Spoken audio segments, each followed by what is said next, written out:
सभी सरदार भक्त महानुभाव,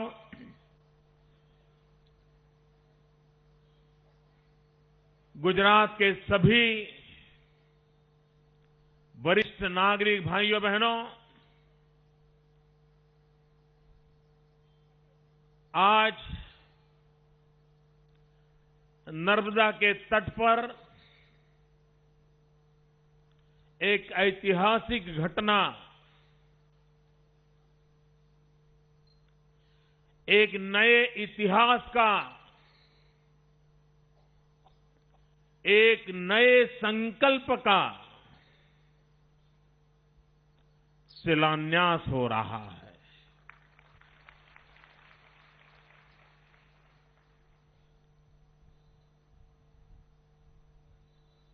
पिछले कई वर्षों से इस सपने को मन में संजोया था।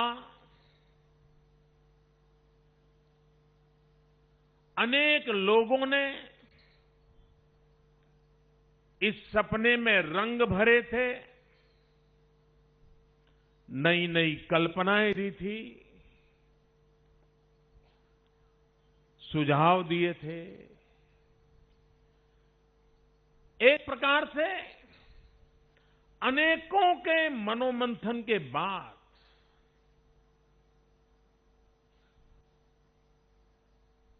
इस स्टैच्यू ऑफ यूनिटी,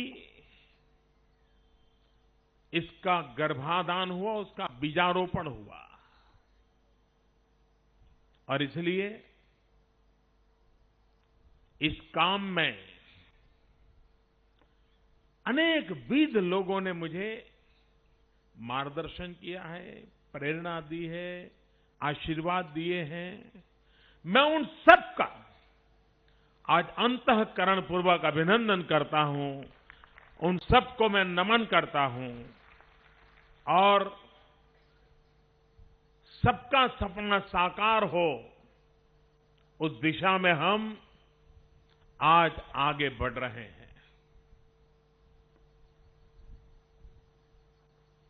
नर्मदा जिला छोटा जिला है। इसके विकास के लिए, इस डैम की सुरक्षा के लिए आने वाले दिनों में ये काम और सरलता से हो, इसके लिए शासन की तरफ से प्रशासनिक व्यवस्थाओं में अनेक विध निर्णय होते रहे हैं। लेकिन इन सबको एक मूल्यांकन करने के बाद सरकार को लगा कि अच्छा होगा इस काम को गति देने के लिए यहां एक छोटे से तालुका का निर्माण हो। और इसलिए गरुड़ेश्वर अलग तालुका बनाने का सरकार ने निर्णय किया है। और अब जब गरुड़ेश्वर एक तालुका बन जाता है तो जिस काम के लिए एक छोटी सी अथॉरिटी बनाने का विचार हुआ था, उसकी अब कोई जरूरत रहती नहीं है। और इसलिए इस तहसील के तहत आने वाले दिनों में हम काम करने के लिए आगे बढ़ने वाले हैं। मित्रों, इस काम के लिए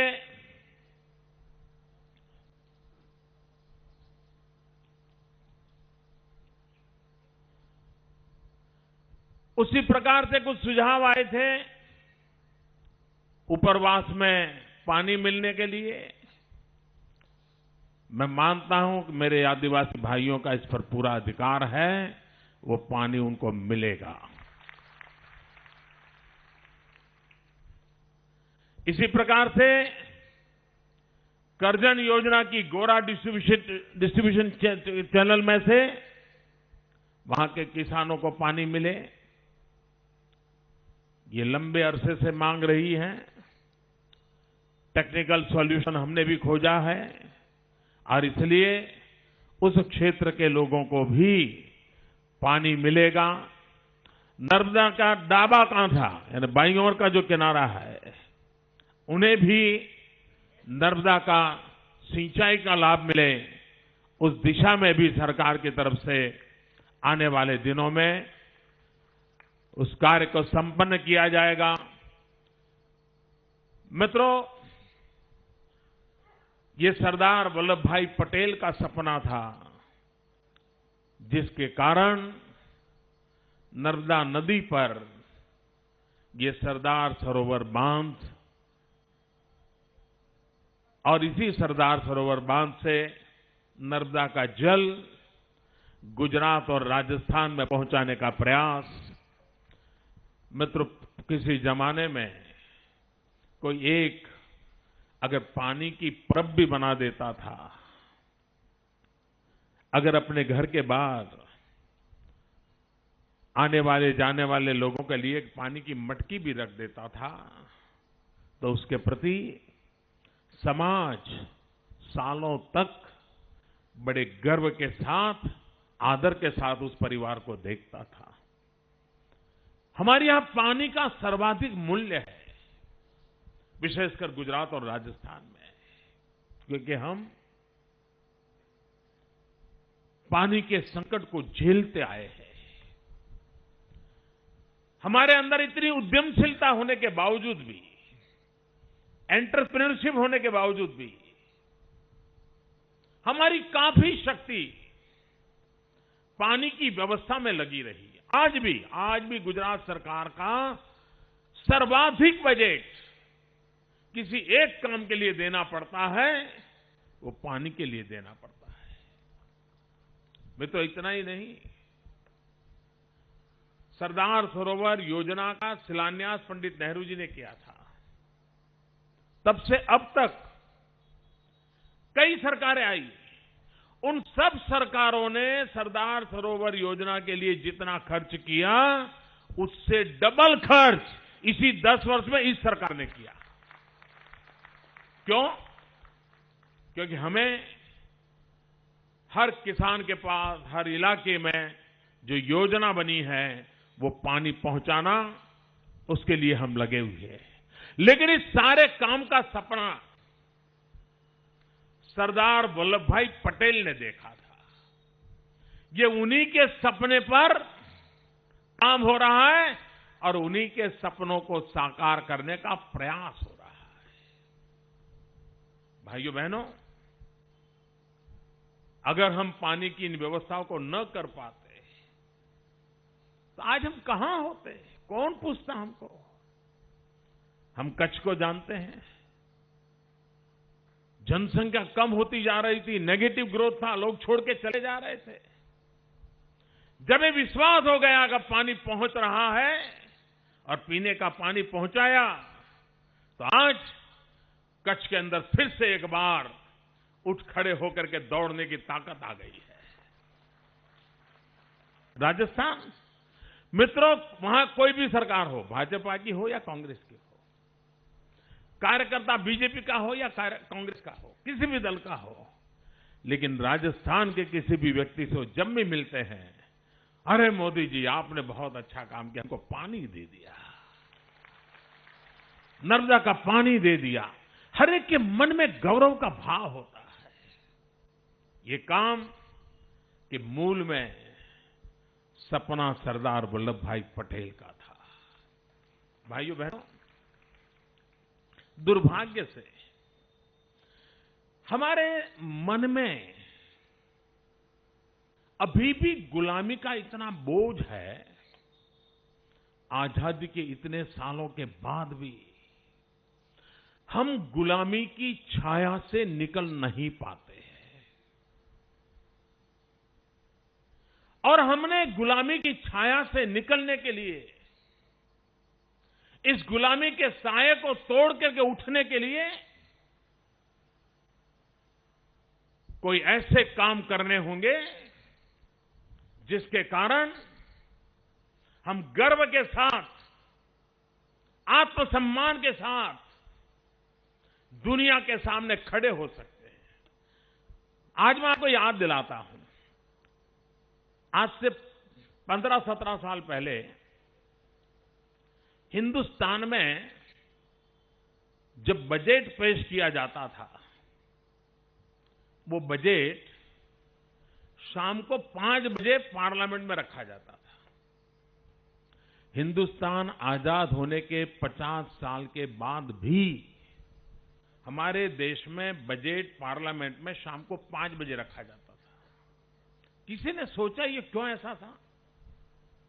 ये शाम को 5 बजे इसलिए रखा जाता था क्योंकि अंग्रेजों के जमाने से वो परंपरा थी, और जब हमारे यहां 5 बजते थे उस समय उनके यहां 11, साढ़े 11 बजे का समय होता था और उनकी पार्लियामेंट चालू होने का समय होता था, उसको जोड़ करके 5 बजे रखा गया था। ये गुलामी की मानसिकता 50 साल तक चली। वाजपेयी जी जब प्रधानमंत्री बने तब पहली बार ये 5 बजे की परंपरा तोड़ी गई और सुबह 11 बजे बजट रखने की परंपरा शुरू हुई। कहने का तात्पर्य यह है कि हमारे सोच में, हमारे पूरी क्रिया प्रक्रिया में हमें पता तक नहीं होता है कि गुलामी किस कदर हमको दबोच रही है, हमें मानसिकता से कितना दबा करके रखा है। मित्रों, उसके सामने एक स्वाभिमान के साथ खड़े होने की आवश्यकता होती है। पूरे विश्व में हिंदुस्तान के प्रति हीन भाव से देखने की आदत हो गई। इंडियन ठीक है, हिंदुस्तान से हो, चलो चलो बाजू में जाओ, बाजू में। यही दुनिया में चलता था। जब वाजपेयी जी ने शासन में आने के कुछ ही महीनों में अणु विस्फोट किया, न्यूक्लियर टेस्ट किया, सारी दुनिया ने हिंदुस्तान का लोहा मानना पड़ा। यह देश सर ऊंचा करके खड़ा हो सकता है, यह विश्वास पैदा हुआ। और उसके बाद दुनिया की कोई ताकत अगर हिंदुस्तानी का नाम सुनती है तो एक बार तो देखते यार कुछ तो है। मित्र, दुनिया के अंदर हमारे देश का कोई नागरिक क्यों ना हो, हमारे देश की कोई परंपरा क्यों ना हो, आज के युग में समय की मांग है। हिंदुस्तान आजाद होने के बाद भी दुनिया के देशों को गौरव के साथ अगर विश्व में देखा जाता हो, हमारे हिंदुस्तान को क्यों न देखा जाए। और इसलिए भाइयों बहनों, किसी जमाने में चाइना को कौन देखता था, लेकिन चाइना ने एक शंघाई बना दिया, दुनिया के सामने शंघाई की ताकत प्रस्तुत कर दी, सारी दुनिया को शंघाई दिखाने के लिए आए। लोगों की चाइना की तरफ सोचने की आदतें बदल गई। वो पुराना चाइना अब नए रंग रूप के साथ सजा है, वो शंघाई के आसपास एक नया इतिहास खड़ा होने लग गया। जापान ने जब पहली बार बड़ी स्पीड की बुलेट ट्रेन बनाई तो दुनिया का ध्यान गया, अरे भाई कुछ तो है। अमेरिका को भी चांद पर जाने का सपना जगा और उसने अरबों खरबों रुपया खर्च किए, डॉलर खर्च किए, दुनिया के सामने अपना लोहा मनवाया। भाइयों बहनों, विश्व का हर देश, और आज समय की मांग है कि हमने भी हमारा एक ग्लोबल पोजीशनिंग करना चाहिए।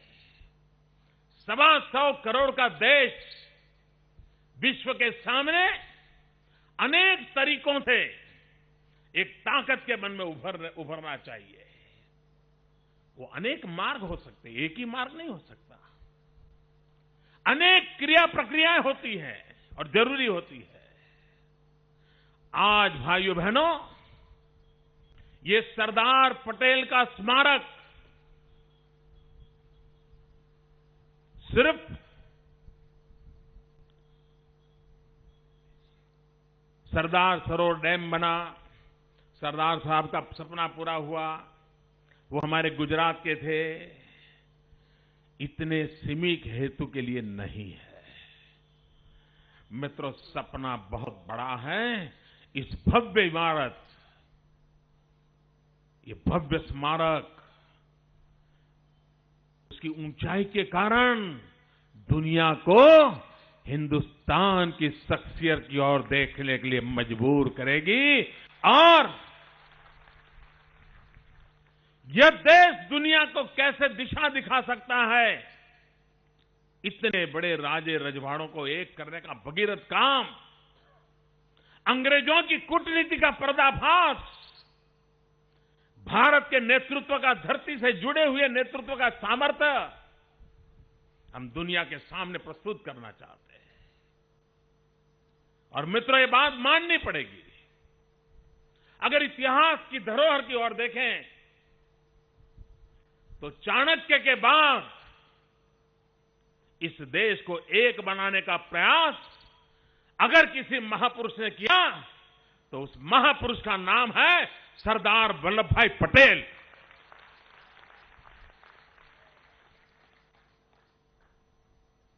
भाइयों बहनों, क्या हम राणा प्रताप का सम्मान करेंगे कि नहीं करेंगे? जरा जोर से बताइए। हम राणा प्रताप का सम्मान करेंगे कि नहीं करेंगे? हम छत्रपति शिवाजी महाराज का सम्मान करेंगे कि नहीं करेंगे? हम भगत सिंह का सम्मान करेंगे कि नहीं करेंगे? हम सुखदेव राजगुरु का सम्मान करेंगे कि नहीं करेंगे? क्या वो बीजेपी के मेंबर थे क्या?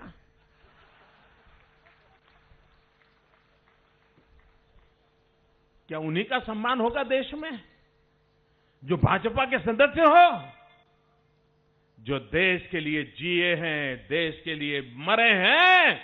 उससे बड़ा हमारे लिए कुछ नहीं होता है मित्रों। अरे दल से बड़ा देश होता है और देश के लिए जीने मरने वाला है इंसान। हमारे लिए प्रेरणा होता है, हमारे लिए गौरव होता है। और इसलिए मित्रों, सरदार साहब को किसी दल के साथ जोड़ना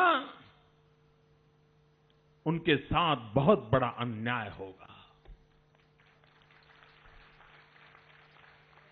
वो दल उनके जीवन का हिस्सा है, उसका इनकार इतिहास नहीं कर सकता है और न ही नरेंद्र मोदी कर सकता है। लेकिन उनके जीवन की ऊंचाई भारत के गौरवगान से जुड़ी हुई है। और इसलिए मित्रों, हमें देश में विरासतों को कभी बांटना नहीं चाहिए। हमारी विरासतें सांझी होती है, लेकिन देश आजाद होने के बाद महात्मा गांधी ने छुआछूत के खिलाफ तो पूरे जीवन भर लड़ते रहे, लेकिन नई जो राजनीतिक छुआछूत देश में घुस गई है, भाइयों बहनों, समय की मांग है कि हम राजनीतिक छुआछूत को भी खत्म करें, नष्ट करें, देश के सपनों को संजोए मित्रों। और इसलिए मित्रों, मुझे 2 दिन पूर्व प्रधानमंत्री से मिलने का अवसर मिला और प्रधानमंत्री जी ने एक बात बहुत अच्छी कही। मैं उनका आभार व्यक्त करता हूं और मैं उनकी बात के लिए गर्व करता हूं। मेरे मीडिया के मित्र उसको समझ नहीं पाए, उन्होंने गाड़ी उल्टी दिशा में चला दी। हो सकता है उनकी रोजी रोटी के लिए करना पड़ा होगा, लेकिन मैं प्रधानमंत्री की इस बात का गौरव करता हूं, आदर करता हूं। उन्होंने कहा, सरदार साहब सच्चे सेक्युलर थे। हम भी कहते हैं इस देश को सरदार साहब वाला सेक्युलरिज्म चाहिए, वोट बैंक वाला सेक्युलरिज्म नहीं चाहिए। सरदार साहब सेक्युलर थे, लेकिन उनको सोमनाथ का मंदिर बनाते हुए उनका सेक्युलरिज्म आड़े नहीं आया था। इस देश की अस्मिता को लेकर के चले और इसलिए प्रधानमंत्री जी, सरदार साहब के सेक्युलरिज्म का इस देश को समय की आवश्यकता है। हमें देश को सरदार साहब का सेक्युलरिज्म चाहिए, तो ये देश कभी बटेगा नहीं। भारत एक हुआ। राजे रजवाड़े किसी एक बिरादरी के नहीं थे, किसी एक संप्रदाय के नहीं थे, किसी एक समाज के नहीं थे। राजे रजवाड़े अलग अलग संप्रदाय से थे, अलग अलग परंपराओं से थे, अलग अलग भाषाभाषी वाले थे। उसके बावजूद भी ये सरदार साहब के सेक्युलरिज्म की ऊंचाई थी कि उन्होंने सबको जोड़ने का काम किया, देश को तोड़ने नहीं दिया। और इसलिए मित्रों, मैं भारत के प्रधानमंत्री का अभिनंदन करता हूं, आग्रह करता हूं कि जो सरदार साहब के सेक्युलरिज्म की उन्होंने बात की, गौरव किया है, हम सब मिलकर के सरदार साहब के उस सेक्युलरिज्म को आगे बढ़ाएं और देश को नई ताकत दें। भाइयों बहनों, हमारे देश में कुछ लोगों के मन में आता होगा, क्यों इतना बड़ा स्मारक? मित्रों, वैसे तो अब बाबा साहब आंबेडकर, उनके कई स्मारक हैं, लेकिन आज ये मानना पड़ेगा कि बाबा साहब आंबेडकर दलित, पीड़ित, शोषित, वंचित समाज के दबे हुए लोग के लिए वो भगवान का रूप है। और जो भी दलित, पीड़ित, शोषित, वंचितों के लिए भला चाहते हैं, उनको बाबा साहब आंबेडकर से प्रेरणा मिलती है। और तब ये बाबा साहब आंबेडकर को पूछा नहीं जाता है वो किस दल के थे। भाइयों बहनों, उनका जीवन हमें प्रेरणा देता है, उनका संघर्ष हमें सामर्थ्य देता है। और इसलिए हमारी कोशिश यह है कि हम हमारी विरासतों को बांटने दें। ये साझी विरासत है और उस साझी विरासत का हम सबको गर्व होना चाहिए, दल कोई भी क्यों ना हो। हम सबका दिल देश के लिए होना चाहिए, देश के हर महापुरुष के लिए होना चाहिए। भाइयों बहनों, सरदार साहब लोह पुरुष के नाते जाने गए, लेकिन नई पीढ़ी को कहां पता चलेगा कि ये लोह पुरुष कैसे हुए, वो कौन सी शक्ति थी उनके अंदर। हम सरदार साहब का स्मारक बनाने के साथ साथ हिंदुस्तान के कोने कोने में फिर से एक बार एकता का मंत्र पहुंचाना चाहते हैं।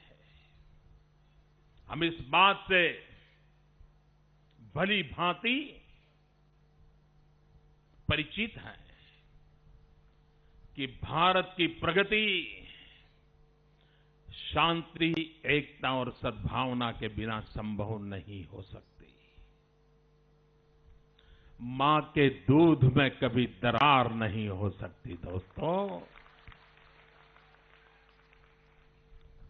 प्रांतवाद के झगड़े, भाषावाद के झगड़े, संप्रदायवाद के झगड़े, जातिवाद के झगड़े, ऊंच नीच के झगड़े, इन चीजों ने हमारे देश को तबाह कर दिया है। किसी दल की, किसी राजनीतिक नेता की झोली तो भर गई होगी, लेकिन मेरे भारत मां का गौरव क्षीण हुआ है। उसके कारण हमें भारत मां के गौरव को पुनः प्रस्थापित करना है, तो एकता के मंत्र को घर घर, गली गली, हर मन तक पहुंचाना पड़ेगा और हर मन को जोड़ना होगा। और इसलिए सरदार साहब के स्मारक के माध्यम से उन्होंने जो महान काम किया है, उस काम को याद कराते हुए, उन्होंने जो सपने देखे थे, उन सपनों का स्मरण करता हुए, उनकी आवाज जिसको कई वर्षों से दबोच करके रखा गया था, फिर से उनकी आवाज को बुलंद बना करके, कई लोग होंगे जिन्होंने आज सरदार साहब की आवाज पहली बार सुनी होगी और आपके रोंगटे खड़े हो गए होंगे, मन को एक फीलिंग आता है। भाइयों बहनों, हमने सबसे पहले गांधीनगर में महात्मा मंदिर बनाया, महात्मा गांधी की स्मृति बनाया। लेकिन ये मजे की बात है, हमने जब महात्मा गांधी का मंदिर बनाया और उसका काम अब भी चल रहा है और विश्व के हर व्यक्ति को प्रेरणा दे, ऐसा वो स्मारक बनने वाला है। लेकिन उस समय हमको किसी ने चैलेंज नहीं किया कि मोदी तुम तो बीजेपी वाले हो, गांधी तो कभी बीजेपी में नहीं थे, तुम उनका स्मारक क्यों बना रहे हो? किसी ने चैलेंज नहीं किया। लेकिन जब सरदार साहब की बात आई तो परेशानी क्यों हो रही है?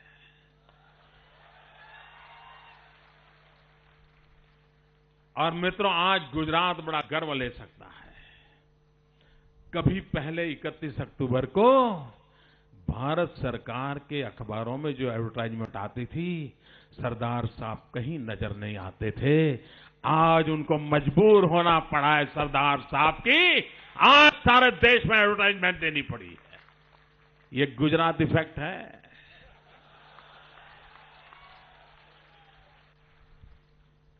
हमारे महापुरुषों को भुला कैसे दिया जा सकता है मित्रों? अरे हमारी भी किसी ने आलोचना की हो तब भी उनके महान कार्यों की पूजा करना आने वाली पीढ़ियों का काम होता है मित्रों। तभी तो प्रेरणा मिलती है मित्रों। और हमारी कोशिश है कि हिंदुस्तान की आने वाली पीढ़ी इतिहास से जुड़े, इतिहास को जाने और इतिहास को जीने की कोशिश करें। ये हमारा प्रयास है मित्रों। कोई समाज अपने इतिहास को भूल करके, अपने इतिहास के ग्रासरूट से अगर बिखर जाता है तो जैसे मूल से उखड़ा हुआ पेड़ कितना ही बड़ा क्यों न हो, वो सूख जाता है, वैसे ही समाज जीवन की धारा सूख जाती है। इतिहास से उसको ताकत मिलती है, प्रेरणा मिलती है, रास्ते खोजने को मिलते हैं। और हमारे देश के लिए अगर सबसे बड़ी एक समाज की मन में एक आवश्यकता है तो हमारी सोसाइटी हिस्ट्री कॉन्शियस होनी चाहिए। इतिहास को भुला देने वाली समाज व्यवस्था नहीं होनी चाहिए। इस सरदार साहब की प्रतिमा के माध्यम से हम आने वाली पीढ़ी को वो नजराना देना चाहते हैं। भाइयों बहनों, ये मूर्ति कैसी बनेगी तो उसमें तो दुनिया भर के एक्सपर्ट को हम लगाएंगे, कोई छोटा काम नहीं है।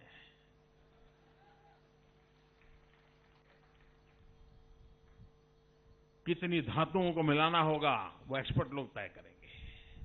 लेकिन मैं ये बात बताता हूं, मूर्ति ऐसी बनेगी जो सदियों तक सलामत रहेगी।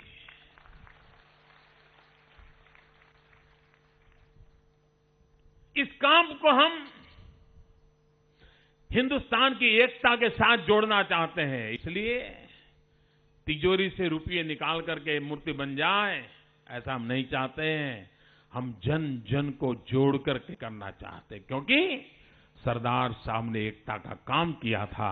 वही सरदार साहब का स्मारक एकता का संदेश बन जाए और इसलिए हम हिंदुस्तान के हर गांव से हर गांव को जोड़ना चाहते हैं। और उनसे हम कुछ मांग रहे हैं। क्या मांग रहे हैं? कुछ लोगों ने पता नहीं कैसे गंदे शब्द प्रयोग किए। जिनके दिल दिमाग में ऐसी गंदगी भरी रहती है ना, वो ऐसे अपशब्द बोल सकते हैं। भाइयों बहनों, किसान, उसके घर में तलवार भी हो, तोप भी हो, बंदूक भी हो, लेकिन मेरा किसान सबसे ज्यादा अगर किसी चीज को प्रेम करता है तो वो अपनी खेती के औजार को प्रेम करता है। उसके लिए वो सबसे ज्यादा मूल्यवान होता है। सरदार वल्लभ भाई पटेल किसान थे। सरदार वल्लभ भाई लौह पुरुष थे। सरदार वल्लभ भाई पटेल ने एकता का काम किया था और इसलिए हिंदुस्तान के हर कोने को जोड़ना है।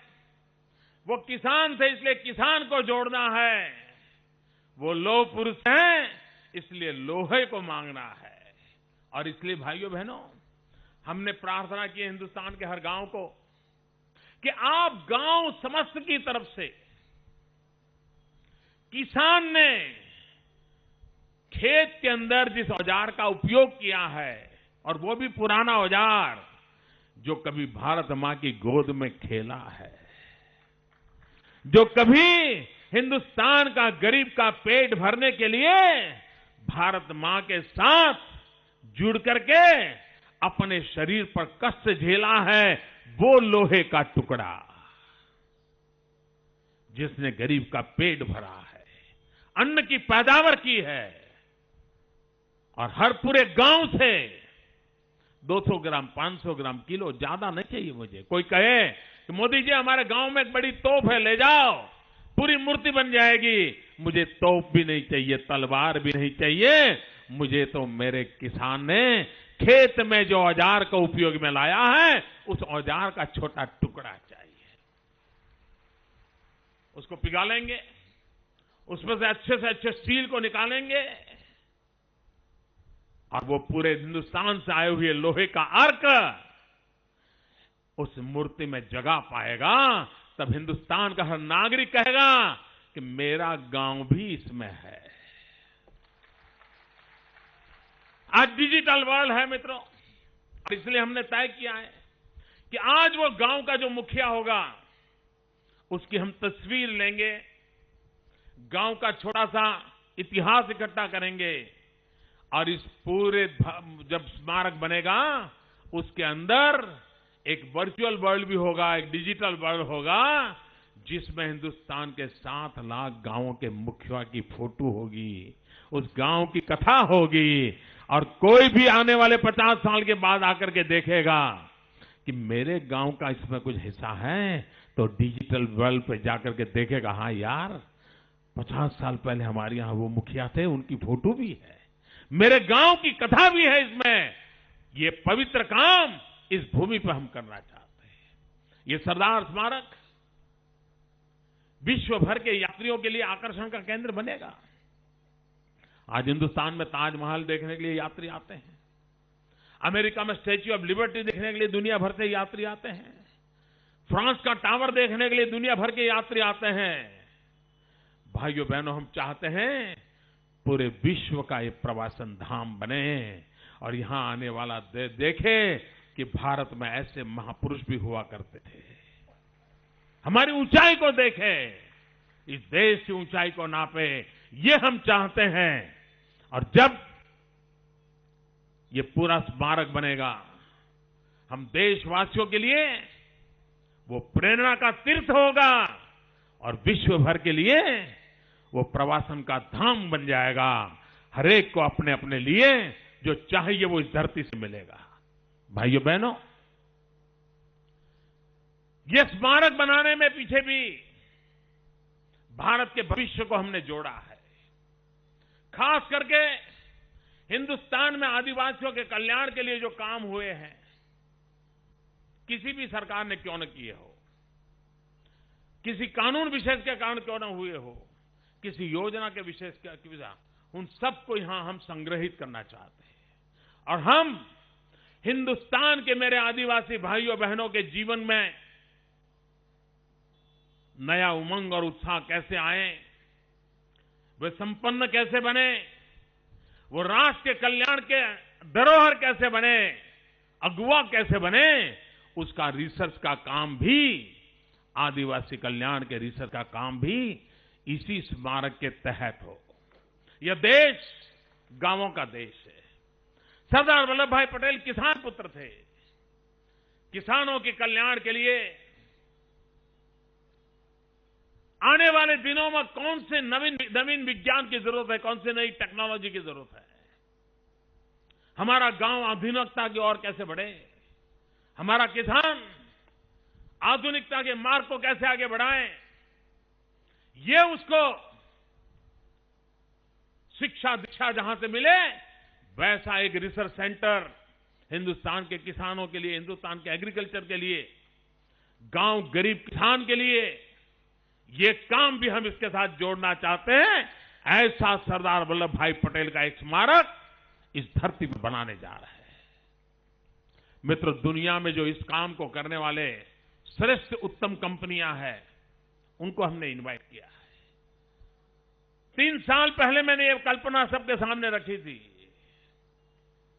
उस कल्पना को साकार रूप देने में दुनिया के कई एक्सपर्ट को हमने जोड़ा है और अब जाकर के वो 3 साल तो उसके ब्रेनस्टॉर्मिंग में लगा, भिन्न भिन्न प्रकार के पहलुओं की बारीकियों में लगा और तब जाकर के हम इसको आगे बढ़ा रहे हैं। मित्रों, जब मैंने ये पहली बार कहा था इस काम का और मुझे कच्छ के लोगों ने चांदी से तोल करके वो चांदी इस मार्ग के लिए भेंट दी, तब मैंने उनको पूछा, मैंने कहा भाई अभी तो योजना बन रही है, जब बनेगी तब बनेगी, आप इतना जल्दी मुझे चांदी इतनी सारी क्यों दे रहे हो, मेरे वजन की चांदी। तो कच्छ के लोगों ने जवाब दिया था कि मोदी जी, अगर सरदार साहब न होते, सरदार सरोवर डैम का काम सपना उन्होंने न देखा होता तो हमारे कच्छ में पानी नहीं पहुंचता और इसलिए हम सरदार साहब के कर्जदार हैं और इसलिए हम चांदी देना चाहते हैं। अभी मुंबई गया, मुंबई के डायमंड वालों ने मुझे चांदी से तोला, वो चांदी भी इसी में दे दी।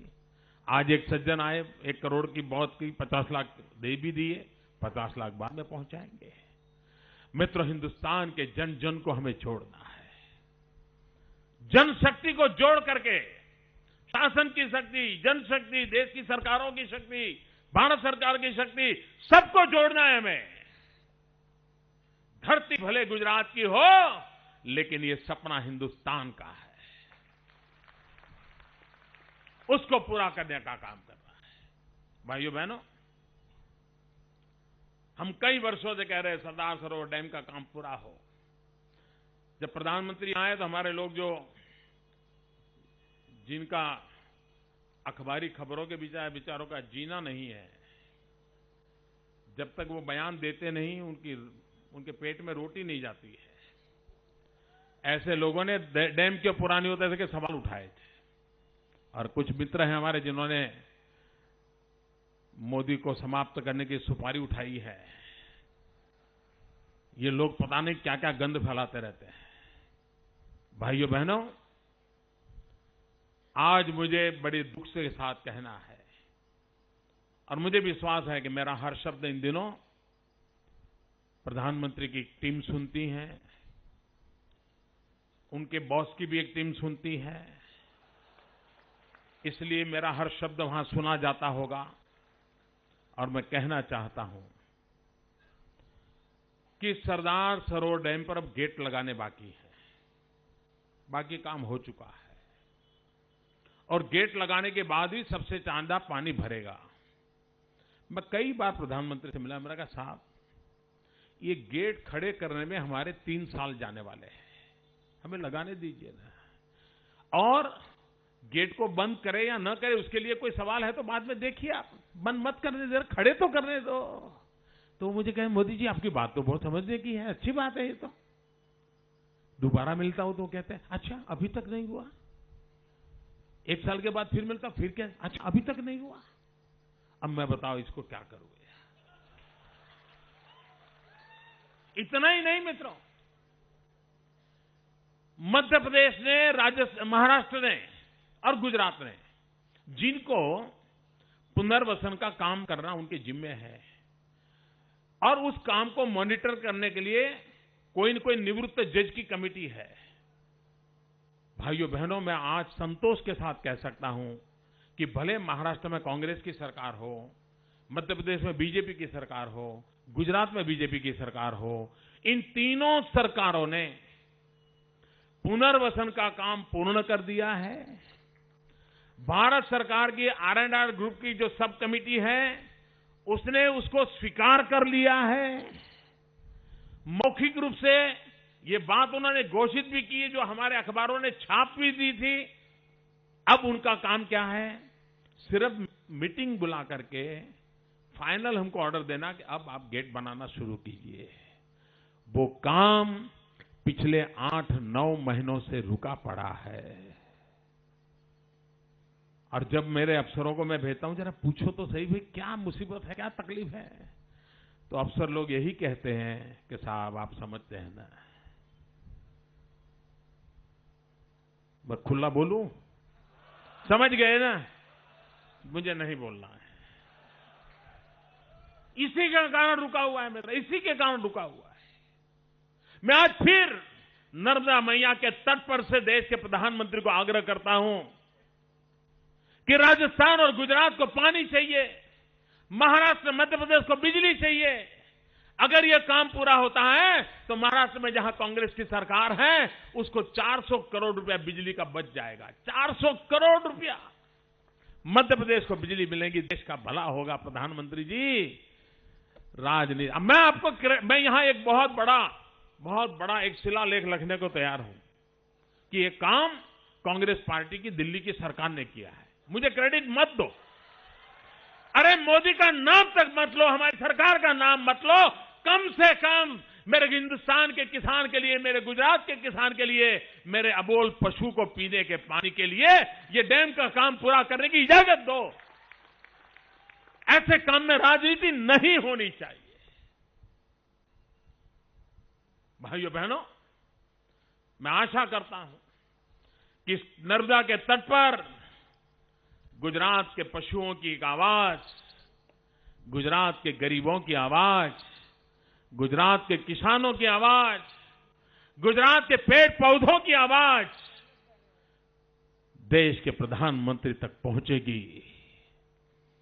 दल से बड़ा देश होता है, ये भाव उनके मन में जगेगा और भारत के लिए इतना बड़ा अच्छा काम पूरा करें, गर्व करें। वो आकर के यहां रिबन काटे, मैं आऊंगा नहीं, वो नहीं चाहेंगे तो नहीं आऊंगा।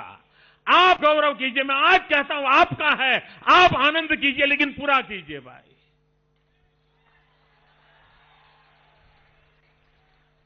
भाइयों बहनों, आज जब हम एकता का मंत्र लेकर के चले हैं, तब देश को जोड़ना ये सपना लेकर के चले हैं, तब सरदार पटेल की भव्य स्मारक का निर्माण करने जा रहे, तब विश्व का सबसे बड़ा ऊंचा स्टैच्यू ऑफ लिबर्टी से 2 गुना बड़ा विश्व का सबसे बड़ा स्टैच्यू, भाइयों बहनों, उसका निर्माण करने जा रहे, तब एकता का स्मारक है। और एकता का संदेश है कि भाषा अनेक, भाव एक, राज्य अनेक, राष्ट्र एक, पंथ अनेक, लक्ष्य एक, बोली अनेक, स्वर एक, रंग अनेक, तिरंगा एक, समाज अनेक, भारत एक, रिवाज अनेक, संस्कार एक, योजना अनेक, मकसद एक, कार्य अनेक, संकल्प एक, राह अनेक, मंजिल एक, पहनावा अनेक, प्रतिभा एक, चेहरे अनेक, मुस्कान एक। ये एकता का संदेश लेकर के हम चले। और भाइयों बहनों, ये भारत की विशेषता है, विविधता में एकता, यही भारत की विशेषता है। हम अनेक पंथ होंगे, अनेक संप्रदाय होंगे, अनेक उपासनाएं होगी, अनेक बोली होगी, अनेक जाति होगी, हम सब एक हैं। हमारी एकता की गारंटी ही हमारे उज्जवल भविष्य की गारंटी है। ये सरदार साहब का स्मारक एकता का स्मारक बनेगा, स्टैच्यू ऑफ यूनिटी बनेगा। और एकता का मंत्र हिंदुस्तान में गूंजता है। सदियों तक एकता को बनाए रखने का काम यही तीर्थ क्षेत्र से मिले, इसी एक सपने के साथ मैं आदरणीय आडवाणी जी का बहुत आभारी हूं। सरदार साहब के साथ उनका काफी लगाव रहा है और इस महान पवित्र कार्य के अंदर उनके हमें आशीर्वाद मिले, मैं इसके लिए उनका बहुत बहुत आभारी हूं। और मैं देशवासियों से प्रार्थना करता हूं कि हर गांव इस जिम्मेवारी को ले, सरदार साहब को गांव मिलकर के जाने। 15 दिसंबर सरदार साहब के पुण्यतिथि पर रन फॉर यूनिटी का कार्यक्रम है। देश के नौजवान दौड़े, एकता के लिए दौड़ना शुरुआत करें। हर स्कूल कॉलेज में एकता के लिए, सरदार साहब के लिए वक्तृत्व स्पर्धाएं हो, ऐसे कंपटीशन हो, पूरे देश में एकता का ही माहौल बने। भाइयों बहनों, राष्ट्रयाम जागरायाम वयम, eternal vigilance is the price of liberty कहा जाता है। एकता के लिए निरंतर जागरण चाहिए, एकता के लिए निरंतर एकता का पुण्य स्मरण होना चाहिए, एकता के लिए एक होकर के चलना चाहिए, एक होकर के सोचना चाहिए, एक होकर के आगे बढ़ना चाहिए। इस मंत्र को पहुंचाने के लिए इस पवित्र कार्य का आज प्रारंभ हो रहा है। आज सरदार साहब की पुण्यतिथि है। उस महापुरुष के चरणों में मैं वंदन करता हूं। उस युग के लिए, राष्ट्र के लिए जीने मरने वाले सबके लिए नमन करते हुए मैं फिर एक बार आप सबका बहुत बहुत अभिनंदन करता हूं। मेरे साथ बोले, मैं कहूंगा सरदार पटेल, आप बोले अमर रहे। सरदार पटेल अमर रहे।